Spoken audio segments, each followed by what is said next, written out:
I keep my goals to myself, cause whenever I share it with folks, they get a look upon their face and their memory floats to a time where their goals and the stars ain't...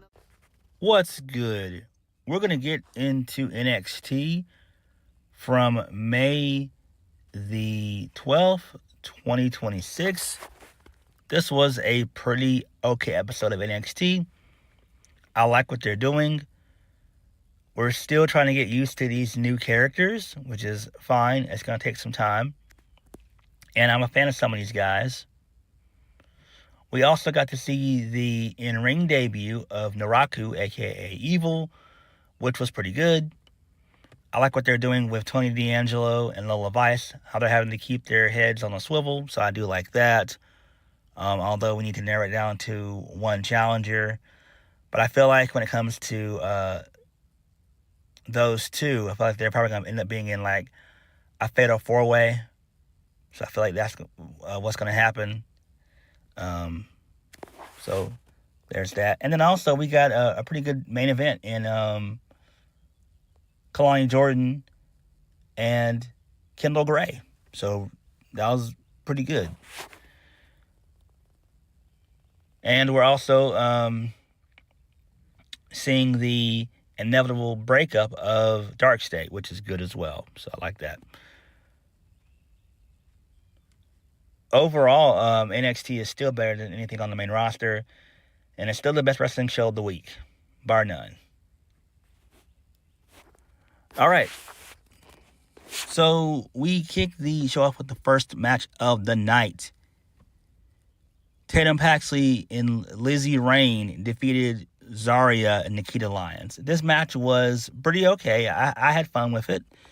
It didn't last too long. Tatum and Lizzy work well together. They really do. Nikkita Lyons did Nikkita Lyons things. And so Nikkita was getting her ass kicked towards the end of the match. And she was going to basically try to tag in Zaria. But Zaria walks out. She says that she's done. And Lizzy got the win via the Thunderstruck for the 1, 2, 3. So I like that. That makes sense. I like what they're doing with Zaria. I figured they were going to have this occur anyway. It would make the most sense. Why would you, I mean, they're both heels. So, I mean, yeah. So this makes sense. I feel like Zaria is going to be the one to dethrone Tatum Paxley. So I do think that she'll be champion at some point. I don't know when the next NXT pay-per-view is going to be. I'm not sure. It may happen in June more than likely, if not July. But I do see that brewing between Zaria and Tatum Paxley. I'm a fan of Lizzy Rain. She's great. She's fucking awesome. Her finisher is very similar to Lei Ying Lee over in TNA. They kind of have the same finisher because they both, use Thunderstruck. So I do like that. And the crowd is super into her too. So Lizzy is very much over at this point in time. And I like it. But what do you do with Lizzy going forward? Like, are you going to continue to feud her and Nikkita Lyons? I don't know. And she's not ready for the NXT Women's Championship just yet. I mean, she just got there, so she's got to work with some underneath girls for a little bit. So I don't know. All right, moving on from that. This leads us into Kendal Gray. So she's talking to Ren Sinclair, who's on some crutches. So Kendal Gray doesn't know why Kelani Jordan attacked Ren Sinclair, but she's going to get her payback tonight. All Ren wants to know is help get Kendal one step closer to the NXT Women's Championship. Kendal says that Ren will always be by her side. Ren says that she doesn't want to be a distraction, nor does she want them to end up like Rook and Zaria. Okay. Kendal Gray says that Ren's not a distraction. She's the main reason she's here. and they'll never be like Rook and Zaria. So Lola Vice's fine ass shows up. Lola says that a rematch between her and Kendal Gray doesn't sound like a bad idea. Kendal tells Lola that she can show her that wrestling is better than MMA because things in New York were kind of left unopen-ended. Lola says that Kendal tapped out in New York, and at Stand and Deliver, she lost again. Lola says that Kendal is making excuses. Ren tells Kendal she needs to focus on Kelani Jordan tonight. Kendal tells Lola that after she beats the woman who made her tap out, she'll see Lola with the NXT Women's Championship on the line. And then Lola tells Kendal to bring it, and then that was it. So I like that. This makes sense. This is good here. But again, I still think that we are going to see a fatal four-way of sorts, if we're being honest. And I'll talk about that in the main event when we get there. All right, moving on from that, we get a Naraku vignette. So pretty good stuff. He didn't really say much of anything. So there's that. All right, moving on from that, this leads us into Naraku. He defeated Lance Dorado. So good stuff there. This match was all right. Both guys are older. So, there's that. Naraku wins via the Enter the Abyss for the 1, 2, 3, which is pretty cool. I like the name of the finish. And then post match, Naraku looks into the camera and says that he's pure evil. Nice, good shit there. I like it. This makes perfect sense. So I like how they're using him, and I'm interested in seeing how he fares on NXT, right? Moving on, this leads us into EK Prosper and Sean Legacy. They're backstage. So EK Prosper, a.k.a. Eli Knight, says thank you to Sean Legacy and Tate Wilder for having his back a couple weeks ago, putting belt to ass. Sean Legacy tells Wilder to pick his spots. Wilder says that he's the kind of man that jumps into chaos. Tonight, Birthright better get ready because he's bringing out the wild side.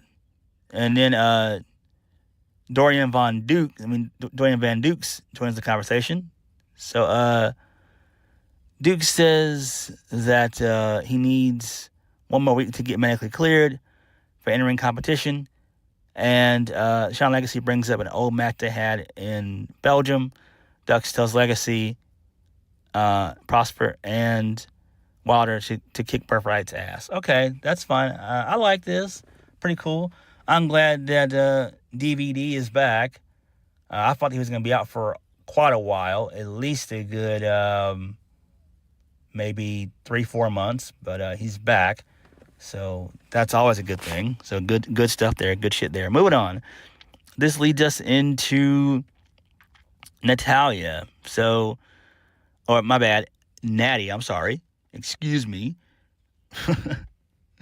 So Nattie talks about how great the experience is seeing younger PC talent start from scratch and being one of the coaches. So Jaida Parker, her fine ass shows up.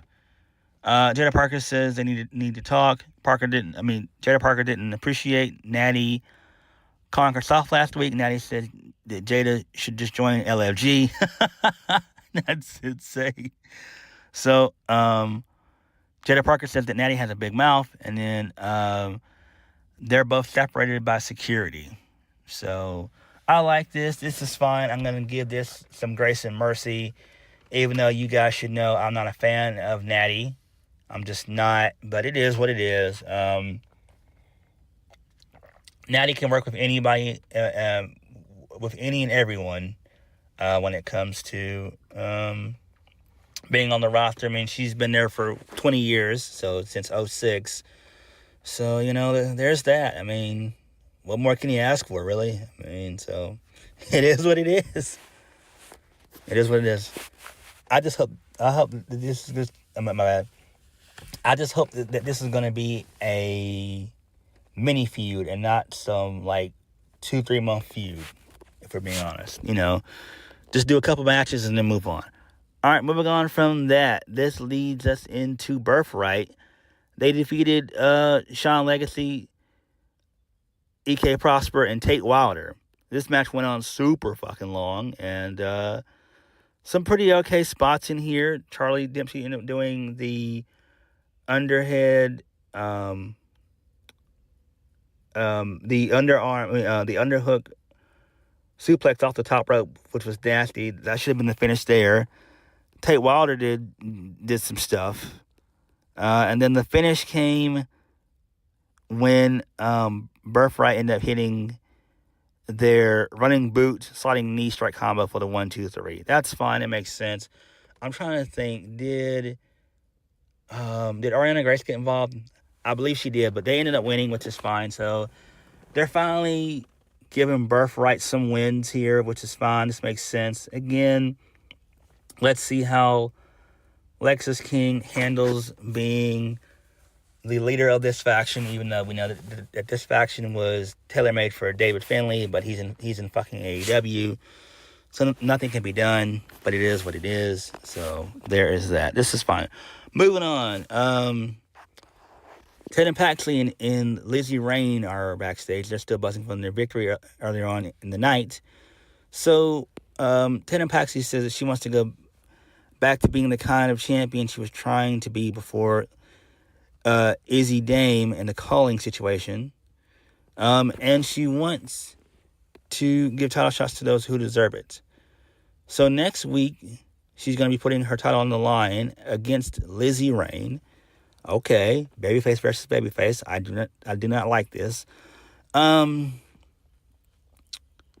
So Shiloh Hill shows up. Shiloh says that he's been doing some studying on Tristan Angels. Izzy mentions that she has a long history with Angels and can't seem to escape. So Shiloh says that the Angels family owns the most sheep than any farm in the UK. Lizzy says that nobody in their right mind would call Tristan Angels Mr. England. Shiloh Hill jokingly says he would be Mr. NXT if they had a pageant. What the hell? And then Tristan Angel shows up and joins the conversation. Tristan Angel says that Shiloh's missing a tooth. Shiloh says that his smile lights up a room. To think that Shiloh could upclass Tristan Angels is completely absurd. So back to reality. Next week, Angels is making his debut, and he's going to prove to Shiloh Hill and the entire WWE universe that Tristan Angels is in a class of his own. I like that. Makes pretty good sense. Good shit there. At least they're doing something with Tristan, and I'm fine with it.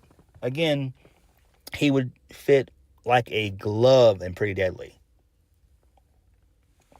Now, again, I'm a fan of Shiloh Hill via character work. That's about it. But in-ring, nah, not so much. But hopefully, Tristan Angels will win next week. And he more than likely will. So, they should feud these guys for at least a month. Do like a little mini feud and then move on. Alright, moving on from that. We get a calling vignette. Don't really care about it. Who cares? Moving on, this leads us into the contract signing of Mason Rook, a.k.a. Will Cruz. So, Robert Stone introduces him and everything else, puts him over. So, Mason Rook talked about how he traveled all over Japan and Europe and everywhere else around the world. He turned heads everywhere he went. He said the greatest of all time, John Cena, sees him. He says it's pretty hard to not to notice a flying human tank. And he wants, and he knows that everybody's thinking, well, is he satisfied? He says no, he's not. He's not satisfied. He wants more. And that's why he arrived in NXT. He's not just the best super heavyweight. He's the best in any weight. It doesn't matter who steps into this ring. They're going to find out. And if you try to stop a tank, you're going to get crushed. So Tony D shows up. Tony D says that he's not here to cause any trouble. He knows that Mason's trying to make a name for himself and everything else. He gets it. But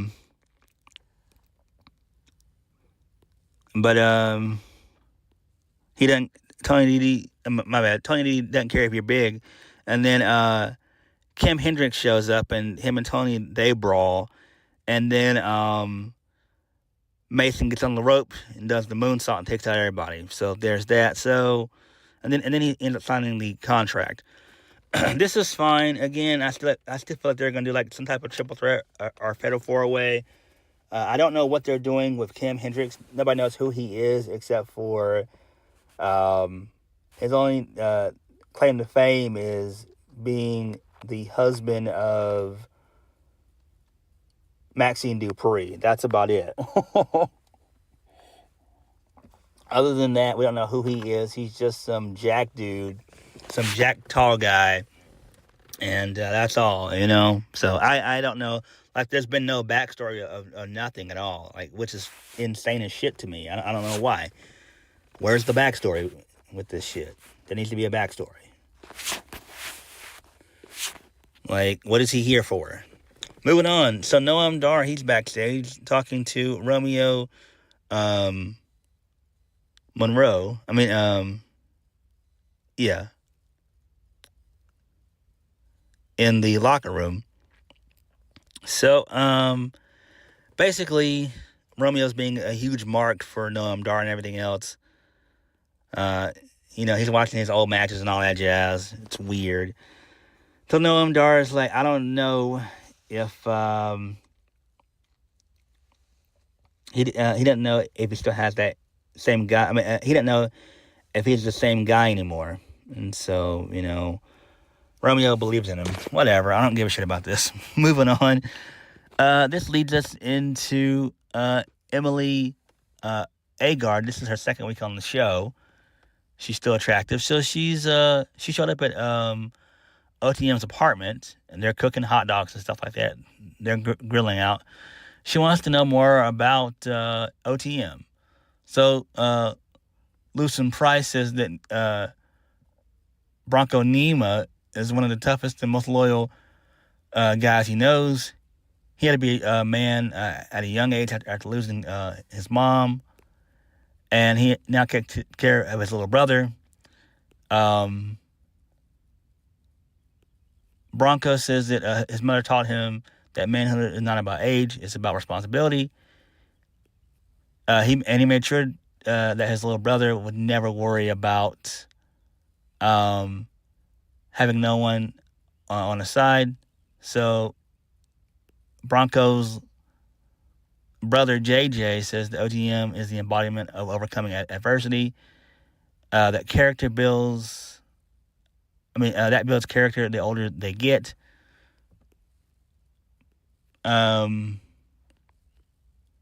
Bronco mentions that despite Lucien's size and athleticism, the violence he brings to the ring, people overlook how smart he is. Bronco says that Lucien is an artist and a very good one, and they're focusing on capturing the NXT Tag Team Championships to make their loved ones proud. Okay, I like this. This is pretty cool. So we're trying to humanize these guys. These got a backstory, which is kind of relatable. Anyone and everyone can relate to losing a loved one. So that's good stuff there. I like that. I'm pretty sure his little brother JJ is probably about maybe 15, 16. You can tell by his voice. How his voice sounded like he was 15, 16. So, that's fine. That's fine. At least we get some backstory. Some good shit there.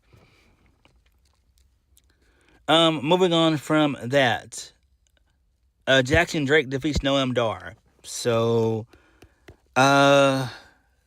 what's her name? Bailey Humphries got involved. What's her new name? I forgot it. Shit, what is it?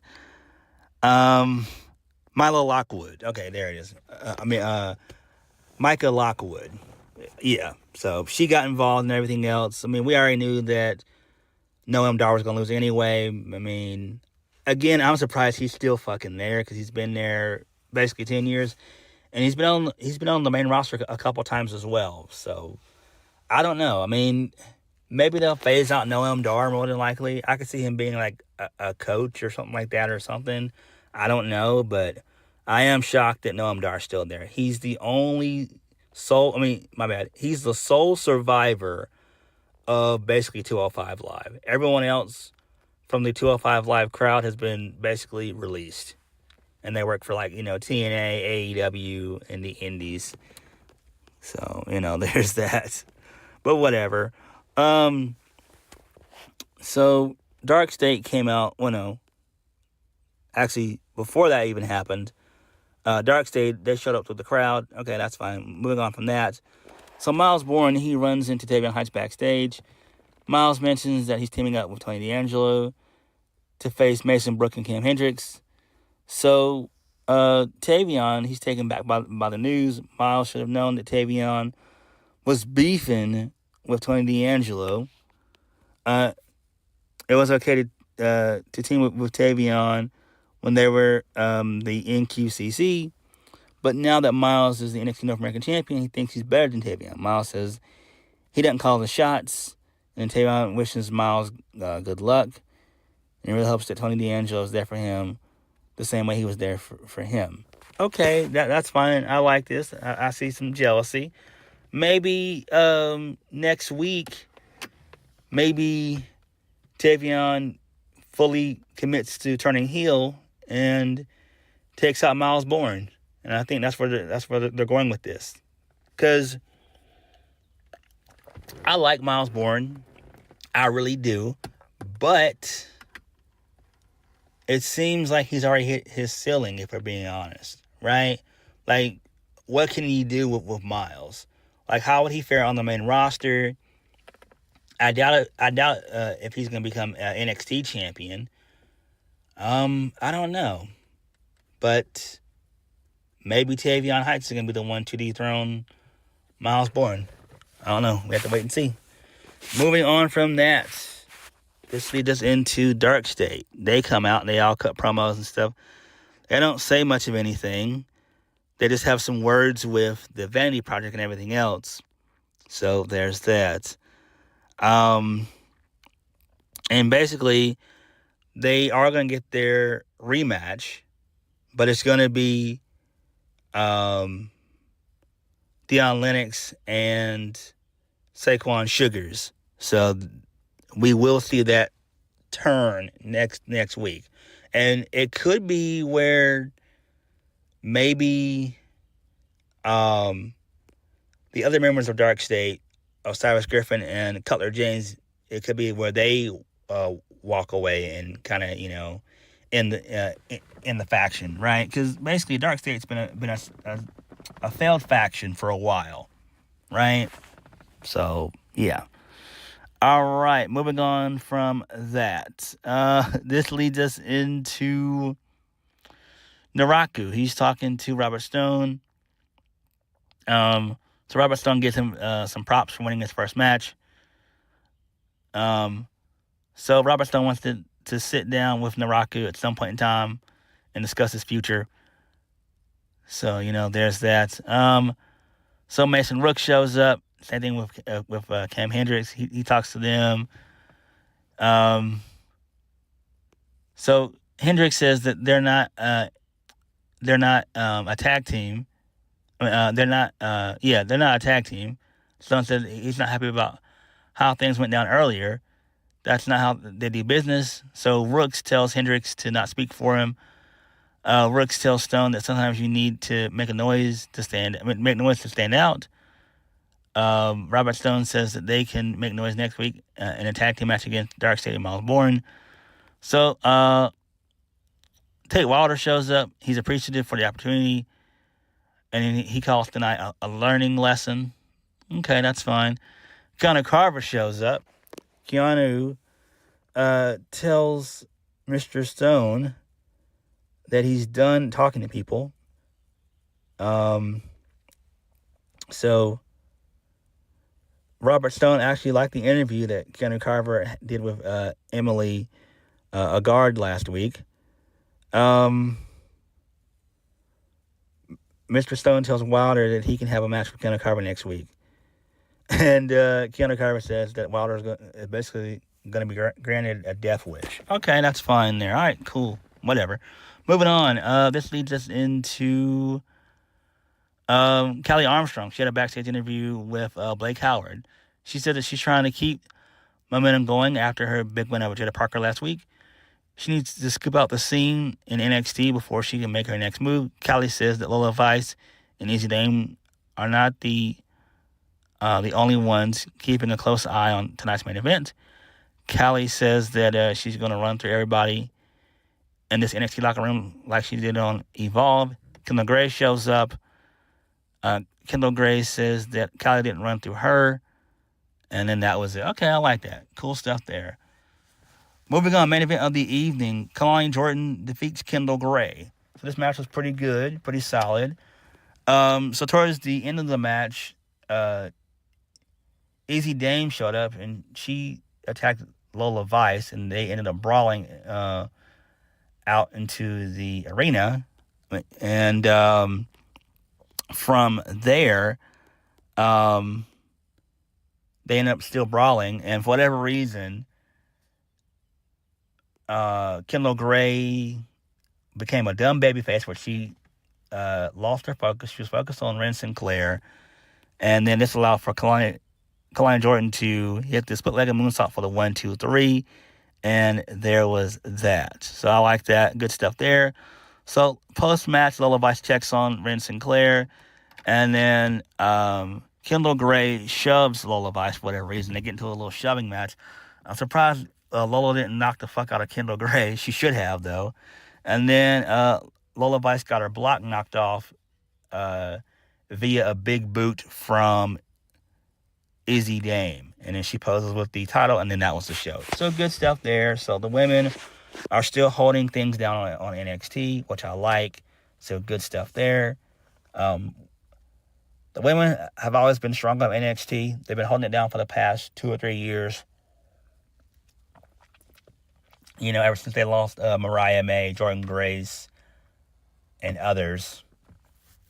So Rook, so yeah. So overall, NXT was pretty okay. I like what they're doing with the women's division overall. I like that.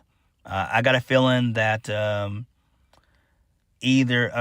got a feeling that next week Zaria is going to show up in the Lizzy, Rain, and Tatum Paxley match. So that's a given. I'm pretty sure Tavion's going to finally turn heel on Miles Bourne next week, which is fine. We should see the implosion of Dark State next week as well. So that's good. So we got some stuff to look forward to for NXT. And again, this was a pretty decent show for the most part. What did you guys think? Let me know. Like, comment, subscribe. Peace.